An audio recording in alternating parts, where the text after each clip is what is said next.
Sounds good. into some product announcements from Let's Keurig see. Milk Foods. These are for April 2025. Oh, right. I think it's really interesting to look at their whole brand portfolio Yeah. and kind of get a feel for where they're heading. Yeah. Like Okay. strategically, what are their priorities? Who are they trying to reach Exactly. with all these new products? It's a great way to look at it. So we've got stuff from Gowardhan, Go Yogurt, Pride of Cows, Mm-hmm. and Avatar, their whey protein brand. Okay, so the whole spectrum there. Yeah, let's jump right in and start with Gowardhan. They're doing this crunchy chicky Okay. in sesame and peanut flavors, Interesting. which on the surface sounds pretty simple. It's just Yeah. a sweet snack, right? Mm-hmm. But they're making it with 100% Gowardhan ghee, Mm-hmm.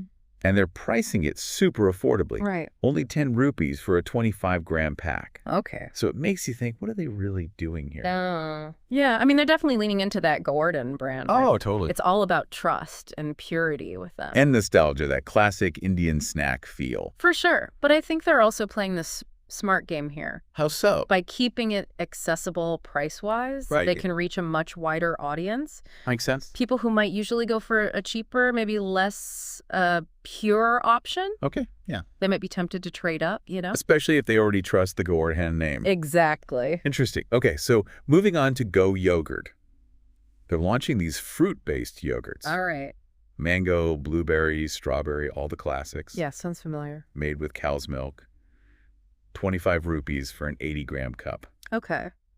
This seems like a pretty direct play for the health-conscious consumer. Definitely. I mean, fruit yogurt, that's a staple healthy snack. It is. But they're staying true to their roots with the cow's milk. Yeah. Not going for the plant-based stuff just yet. Right. But it's convenient, it's nutritious, Hits all the marks. and there's a growing market for that. Absolutely. People want healthy and easy. Now, Pride of Cows is where things get really interesting. Ooh, what are they up to? They've got a whole bunch of new products. Shoot. First off, a low-fat, high-protein paneer. Oh, wow. 45 grams of protein per 200-gram pack. That's a lot. Yeah, that is. And it's 235 rupees. So clearly aimed at a specific customer. Definitely. Someone who's really watching their protein intake, Right. maybe fitness enthusiasts, health-conscious folks. And willing to pay a premium for that quality. Exactly. Then they've got mint and masala buttermilk. Ooh, nice. Classic summer refresher, 60 rupees. That's smart. Playing on the seasonality there. Yeah, taps into that traditional market. But then, get this, they're also launching Greek yogurt. Really? Yeah, 4 flavors. Fig and honey, mixed berry, blueberry, and pineapple. Wow, a whole range. And no added sugar. 8 grams of protein per serving. They're going all in on the health trend, It seems like it. especially with the no added sugar part. All right, that's a big selling point these days. It's huge. It's 95 rupees for 100 grams.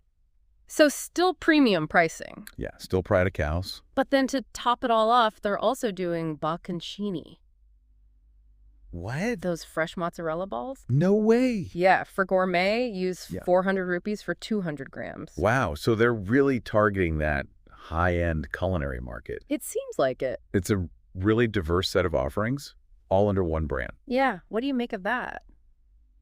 I think they're trying to be everything to everyone within that premium segment. I see that. Like they're segmenting even within their premium brand. Right, like the high-protein paneer is clearly for the fitness crowd. Yeah, super focused. The buttermilk is more traditional, seasonal. Better appeal. But then the Greek yogurt with all the flavors and the health focus That's their big push into the wellness space. and the bocconcini. That's for the foodies, the people who really care about ingredients. Kind of a multi-pronged approach. Definitely. They're not putting all their eggs in one basket. Okay, and lastly, we have Avatar.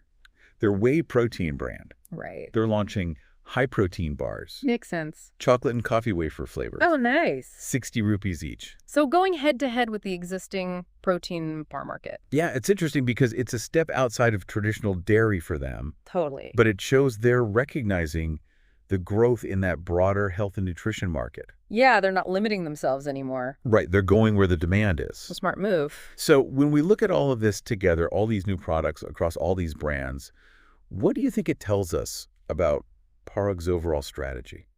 Well, I think the biggest takeaway here is diversification. Okay. They're trying to cater to a much wider range of consumer needs. And they're being very deliberate about it. Absolutely. Like they've identified these key segments. Yeah. Value-conscious consumers who want traditional products, that's Gowardhan. Right. Health-focused people looking for convenient options, that's Go Yogurt.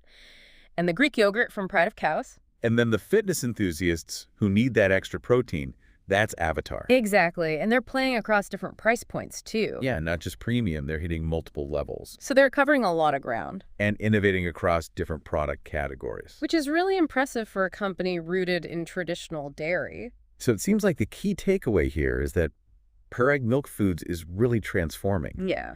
They're not just a dairy company anymore. They're a food company focused on health and nutrition.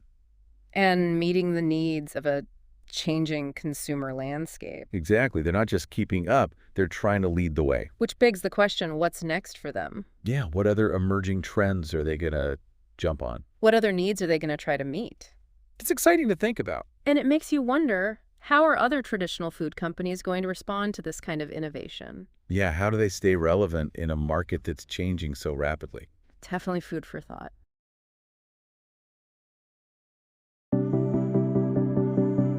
That's good. Into some product announcements from Keurig Milk Foods. These are for April 2025. Oh, right.